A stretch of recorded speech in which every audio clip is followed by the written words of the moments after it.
Imagine putting, Muhammad Ali, Mike Tyson, and a modern heavyweight champion into the exact same ring under the exact same rules just to see who actually Oh, wins. that would be incredible.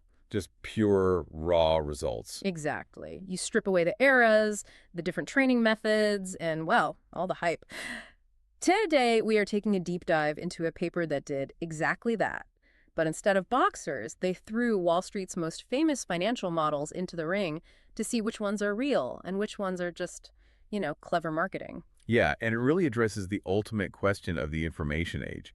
I mean, we're drowning in data, right? We're constantly bombarded with headlines about some massive scientific breakthrough or like a guaranteed stock Well, strategy. totally. 5 steps to beat the market, guaranteed. Right. And the real challenge is figuring out if the results are objective or if they have been quietly manipulated by the way the experiment was designed. Which brings us to our mission for this deep dive. We are looking at a really fascinating August 2025 paper titled The Power of the Common Task Framework. Yes, a fantastic piece of work. It comes from 4 researchers, Oliver Hellam, Thijs Jensen, Brian Kelly, and Lasaheja Peterson. And they outline what they actually call the secret sauce of scientific innovation. It's a dense document for sure, but it maps out this specific method for accelerating research and crucially keeping scientists completely honest. Yeah, and the authors don't just theorize about this framework, right? No, not at all. They build a rigorous mathematical model to explain the economics behind why it works. And then, like you said, they relentlessly apply it to those financial models to see which theories actually survive contact with reality.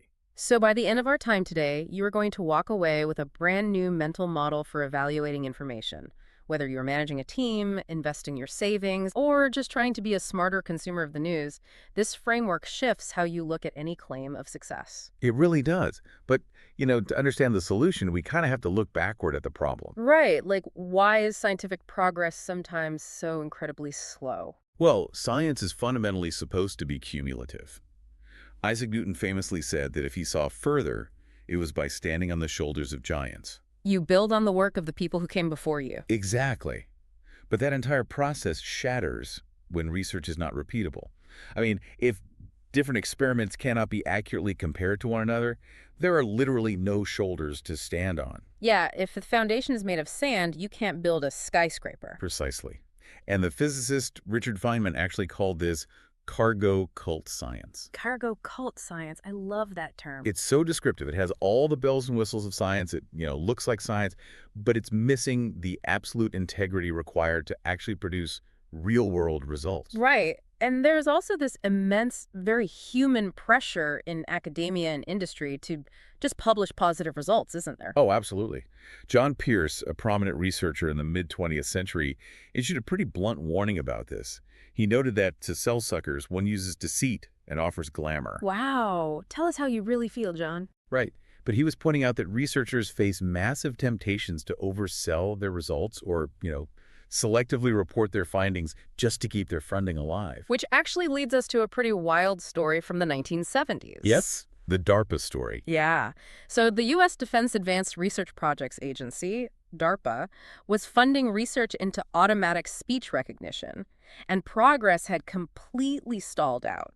Every single lab was claiming they had a breakthrough, but none of the technology actually functioned outside the lab. It was all over-optimized for their specific controlled environments. Exactly. So DARPA just pulled the plug. They cut the funding entirely. And it created a literal research winter for speech recognition. Nothing was happening. But then, a decade later, in the 1980s, DARPA agreed to reinstate the funding, but with a massive catch. Yeah, they basically invented a new method of strict accountability. To get a single dollar of that funding, researchers had to subject their models to what was essentially the very first Common Task Framework, or CTF. And the moment they introduced that accountability, speech recognition research just exploded. It completely took off. And it became the blueprint for the entire artificial intelligence boom. Right, like this framework powered the famous ImageNet competition that kicked off the deep learning revolution. Exactly. It drove the Netflix prize for recommendation algorithms. It even led to Google DeepMind winning the 2024 Chemistry Nobel Prize for their work on protein folding in the CASP competition. So researchers quietly refer to it as the secret sauce of machine learning.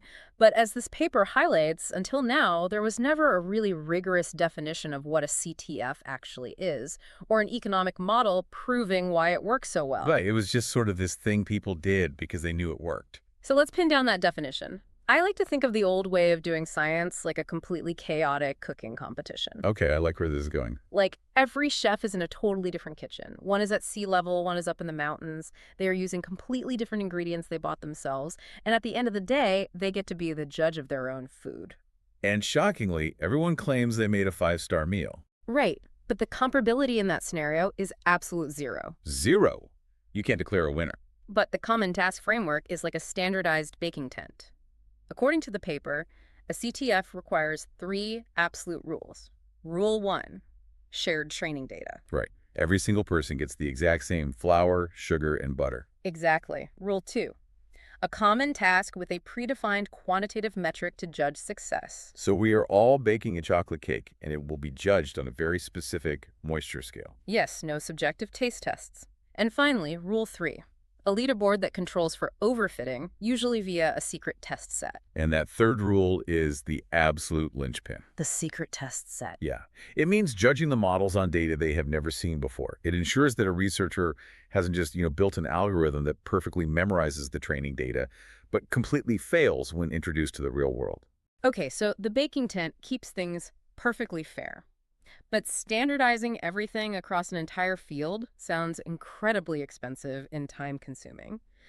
How does this actually act as an economic engine? Like, how does it accelerate innovation? Well, the paper breaks the economic benefit into 2 massive pillars: lowering costs and raising comparability. Okay, let's start with costs. First, by providing universally accessible, shared data and code, you eliminate thousands of hours of redundant busy work. Because everyone isn't gathering their own data from scratch. Exactly. Researchers do not have to spend months cleaning disparate data sets before they can even start. They can jump straight into the innovation phase, which massively lowers the barrier to entry. Okay, I follow the logic there, but here is where I want to push back on the authors a bit. Play devil's advocate. Yeah, if you create a highly competitive leaderboard where everyone's funding depends on being ranked #1, doesn't that just incentivize people to cheat? I mean, if my tenure is on the line, won't I just over-optimize or oversell my results to get to the top? It's a very natural assumption. But the authors built a mathematical model to test that exact intuition, and they proved that the complete opposite happens. Really? How so? Because the CTF forces everyone to use the same data and the same success metric, it drastically increases comparability. In a normal environment, a researcher's measured success is a messy mix of their actual true effort, plus a huge amount of random noise and variables from their unique data set. Meaning, if someone gets a great result, you don't know if they're a genius or if they just got lucky with a weird data sample. Right. You can't separate the signal from the noise. But in a CTF, that unique noise is completely stripped away. Because the data is the same for everyone. Exactly. The common shocks to the data affect everyone equally. So because the person judging the contest can look at the average performance across the entire leaderboard, they can effectively subtract the common noise. Oh, wow. So what's left? What is left over is a highly precise measurement of the researcher's unadulterated effort. You literally strip away all the excuses. There is nowhere to hide poor work. Exactly. The mathematical model demonstrates that this high comparability leads to high-powered incentives. The elasticity of innovation goes up. Then what about the cheating part? Well, because of the secret test set, the ratio of distortion, meaning cheating or overselling to actual effort, drop significantly. It physically raises the cost of distorting research, making true innovation much more rewarding than trying to game the system. The theory is airtight. The CTF lowers costs, strips out the noise, exposes true effort, and prevents cheating. It's a brilliant mechanism. So, having proved this mathematically, the authors decided to unleash this framework on a field that is practically famous for its noise and incomparability, Wall Street. Yes. For decades, financial economics has been obsessed with finding what is called the pricing kernel, or the stochastic discount factor. Okay, wait. Stochastic discount factor sounds like a spell from Harry Potter. For those of us who aren't on Wall Street, what does that actually look like in practice? Is it just a formula that spits out how risky a stock is? Essentially, yes. It is the ultimate mathematical model that can explain and price the risk of all assets in the market. Okay. If you find the true pricing kernel, You have found the blueprint for the optimal portfolio. You understand exactly how much return you should demand for taking on a specific amount of risk. The holy grail of finance. Exactly. But the problem is that the academic literature is a complete mess of competing claims. You have classical models from the 1990s, you have complex modern machine learning models, and there is no consensus on which one is actually best. And why is that? The authors attribute this to non-standard errors. Ah, that's the chefs cooking in different kitchens again. Exactly. One researcher tests their market model on data from the 1970s, another uses the 2000s. And some exclude microcap stocks because they are too volatile, or some exclude the financial sector entirely. Right. They all use totally different metrics for success. You literally cannot compare them. So to solve this, the authors built a unified common task framework and forced 18 of the most famous financial models in history to compete under the exact same rules. This is the heavyweight boxing match. So what was the actual setup? What were the rules of the ring? First, the shared data. They used a massive data set of global equities known as the JKP characteristics. JKP, what does that cover? This data set encompasses 153 different specific stock characteristics. Things like momentum, volatility, profitability, and it spans all the way from 1952 to 2023. Okay, so every model is looking at the exact same historical stock data. What was the common task? The common task was to maximize the out-of-sample Sharpe ratio. Let's pause and translate that. The Sharpe ratio is basically a measure of risk-adjusted return, right? That's a very good way to frame it. It measures how much excess return you are getting for the extra volatility you endure. Because a high return is meaningless if you had to take on insane, terrifying risks to get it. Exactly. The goal here was finding what is called the tangency portfolio. Tangency portfolio, break that down for me. Imagine a graph where the horizontal axis is risk and the vertical axis is return. If you plot all possible combinations of stocks, they form a curve. Okay, I picture it. The tangency portfolio is the exact mathematical point on that curve that gives you the absolute maximum possible return for your level of risk. It is the absolute peak of efficiency. And the out-of-sample part means the secret test set. They had to achieve this peak efficiency on a timeline they weren't trained on. Correct. The leaderboard was based on a strict test period from 1990 to 2023. The models trained on data before 1990 and were tested blindly on the subsequent decades. Every model, same historical data, tested on the same blind future data. So, the ultimate question. Who won the Great Finance Showdown? It was a decisive victory for the machines. Wow. Yeah, the modern machine learning models completely crushed the traditional low-dimensional factor models. At the very top of the leaderboard were models called complex factors and IPCA, which use vast amounts of data and highly complex algorithms. And what was sitting at the bottom? The classic CAPM model from 1964, which represents holding a passive, broad market portfolio. And right next to it was the famous Fama-French three-factor model. Hold on, let me jump in here. The Fama-French model is foundational. It's taught in literally every Business 101 class in the world. Are you telling me this paper is saying the textbooks are completely obsolete? Well, the paper is saying that when placed on an even playing field, those models simply cannot compete with modern methods. The classic models are what we call low-dimensional. Meaning they are too simple. They look at 3 or 4 broad brushstrokes, like the overall size of a company or its book-to-market value. But the machine learning models are high-dimensional. They're looking at thousands of micro-patterns simultaneously. Exactly. The complex models can see interactions between characteristics that a human researcher simply couldn't map out by hand. However, there was another massive detail in the rankings regarding how these models built their portfolios. Oh, what was that? It comes down to something called MVO. Mean-variance optimization. Right. The authors found that models strictly utilizing MVO significantly outperformed non-MVO models. What does a non-MVO approach look like? It might be something naive, like simply equal weighting all your stocks, or just buying the top 10% of stocks you think will go up and shorting the bottom 10%, which is actually what the basic factor ML model did. Why does MVO beat those approaches so badly? I mean, if my machine learning model is incredibly smart and picks the absolute best 50 stocks, why can't I just put equal amounts of money into all 50? Because equal weighting assumes all those stocks are equally risky, which is mathematically false. Some stocks are highly volatile, some barely move. Right. But more importantly, equal weighting ignores correlation. If you buy 50 tech stocks and the tech sector crashes, your whole portfolio goes down. So what does mean-variance optimization do differently? MVO actively hunts for mathematical shock absorbers. It looks at the variance and volatility of those stocks, and it balances them out. So it's hedging its bets. Exactly. It specifically weights the portfolio so that as stock A zigzags down, stock B is statistically likely to zag up. Managing the risk mathematically is what separates the winners from the losers on the leaderboard, not just predicting which stocks go up. Because maximizing returns is only half the battle. Correct. But let me ask a slightly nuanced question about the eras here.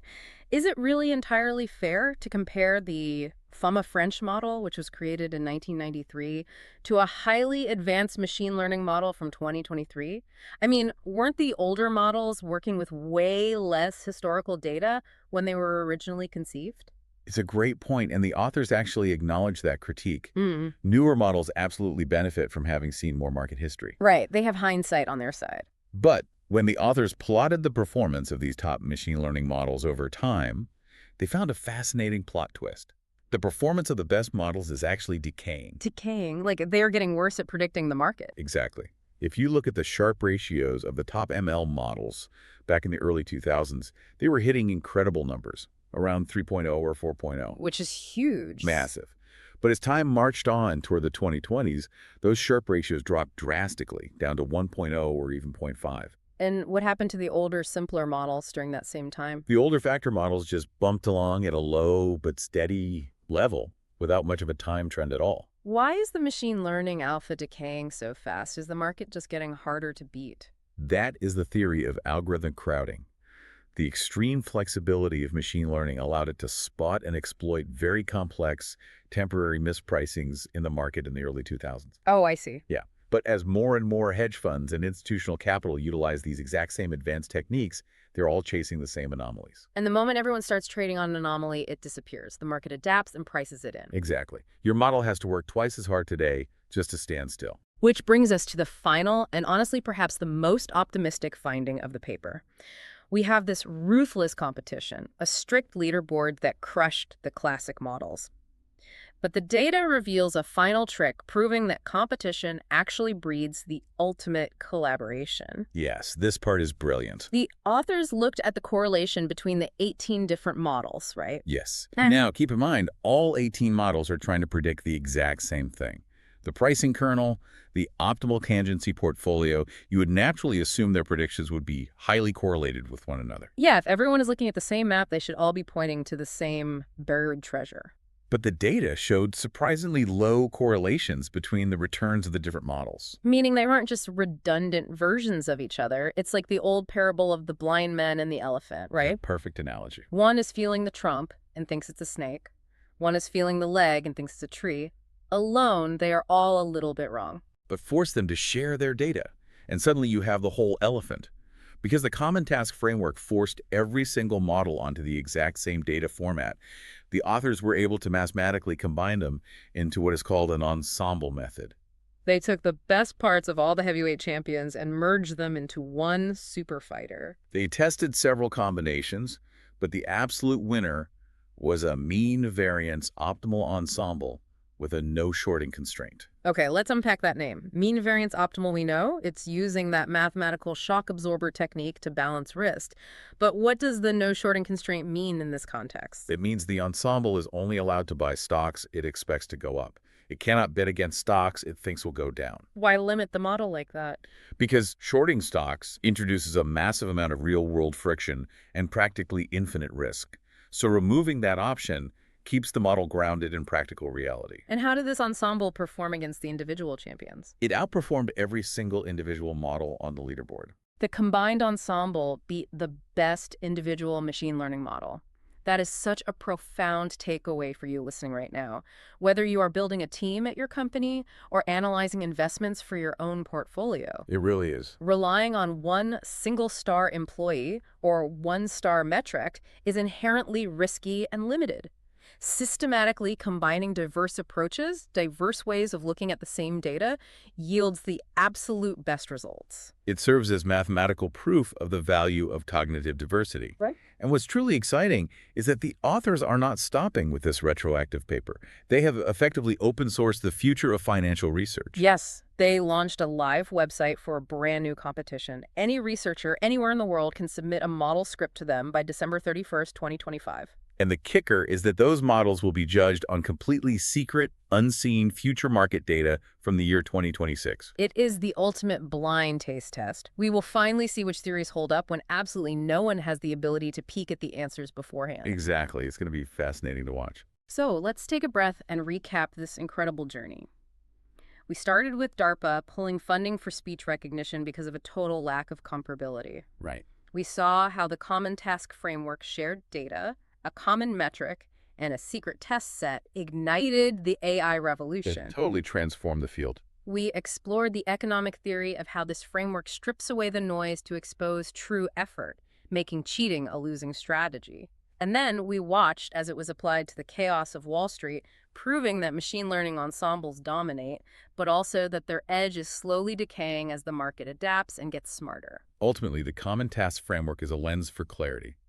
It is the sharpest tool we have for cutting through the noise of competing claims. And that is the real actionable value for you today. You need to start looking for the Common Task Framework in your own life. Ask the hard questions. Exactly. When you are sitting in a meeting being bombarded with competing claims from different departments about who had a better quarter, or when you are watching the news and seeing two pundits argue totally different realities, you have to ask the CTF questions. Are we actually looking at the exact same data? And what is our predefined objective metric for success? If you don't have those two things, you are just in a chaotic cooking competition where everyone gets to claim their cake is the best. Without a common task, you aren't comparing results. You are just comparing noise. But I want to leave you with one final, slightly provocative thought to mull over as you go about your day.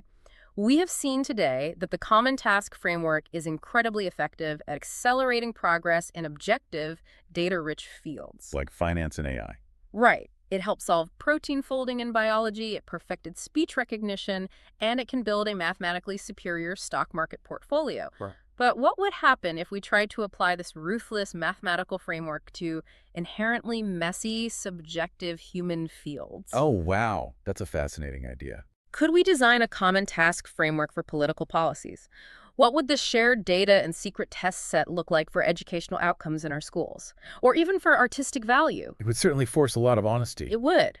Or, at the end of the day, are there some deeply human endeavors that simply refuse to be reduced to an out-of-sample Sharpe ratio? Does putting a number on everything help us finally find the truth? Or does it line us to the things that just can't be measured? Keep diving deep.